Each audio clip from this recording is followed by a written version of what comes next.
Hey guys, welcome to this video. This is the 6th video of my opening repertoire series, and in this video and the next I'll be covering C5 stuff. So in this one I'm going to more specifically be covering the Benko Gambit.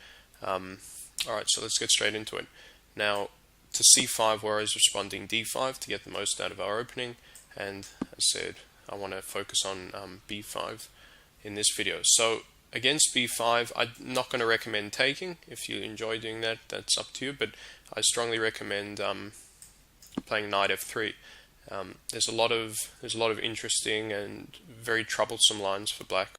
Let's start by looking at one line which is a mistake for black, and that's taking on c4. So this is a big mistake. We're going to win back the material for one, and for two, the theme or the goal in this is to play e4, e5, and when e5 is exchanged, be a very weak pawn on e7, and as well it'll be extremely hard for black to develop. So I want to show that, but now you should try to keep that in mind when you're playing this opening, that's the goal, e4, e5, and weakness on e7. But if we continue with knight c3, we usually see d6 or g6, so just look at 1, d6, e4, g6, take back the material, and we're always going to win that back. If necessary, we play knight d2, but we don't even need to do that. So I'll try to might go into that variation if black played bishop a3, bishop a6, but it's not a good move, and it's very refutable. But I'll stick to this for now. So after bishop g7, we play what I was talking about early. So we aggressively punish this mistake by playing d5. Now after the pawn takes d5, we take with the knight, castles, and black's in a lot of trouble here. The development of these two minor pieces is going to be very difficult, and there's this weakness on e7. So there's no available knight move. So what's a good move for black? There's no available knight move. That always runs into knight c7, immediately winning back this material. Black can't even hold on to that because of rook e1. So there's no knight move. A bishop move, that sort of thing, runs into we can even play queen b3, and it's just there's no good moves. But our goal really, we respond to what our opponent plays, but rook e1, bishop f4, potentially queen e2, hitting this weakness on e7, or otherwise queen b3 as shown before.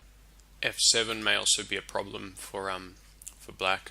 There's quite a bit of pressure on that. So definitely taking on c4 is a mistake.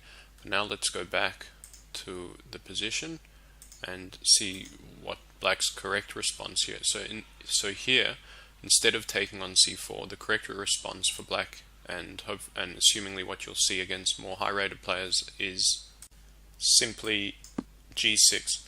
Now after g6 we play takes the material, so c takes b5, and black will generally play a6, which is the correct line, and we can't take on a6. I'll just quickly show why. If we take, bishop takes, the second we move e3, it'll bishop take and we'll lose our castling rights, and that can get pretty ugly.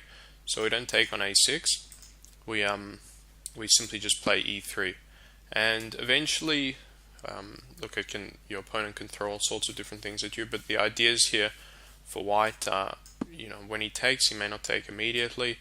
We play bishop takes, b5, and the goal is to establish the bishop on b5, so we play a4 later, play knight c3, and we've got an extra pawn in this situation, and it's a good position to be in. We castle, and the idea is here, the ultimate idea is to play e4, then e5, but we have to prepare that at the right time. h3 is often a good move, because if we play, so let's go into a variation here, say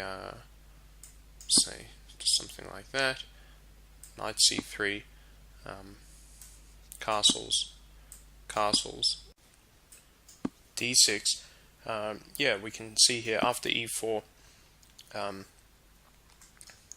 our goal is to play e5, as I just said. So our bishop f5, we don't want to do that too early, because of, you know, annoying knight moves. So h3 is a good move in this situation anyway, in this position, because we're protecting the g4 squares. So yeah, h3, bishop f4, that sort of stuff, and with the eventual goal of playing d5, putting us in a really good spot.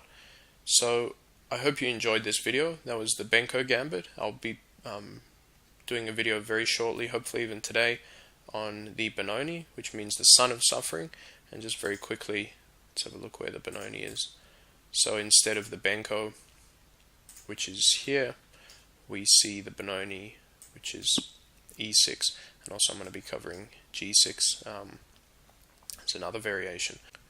Alright then, thanks for watching, and see you next time.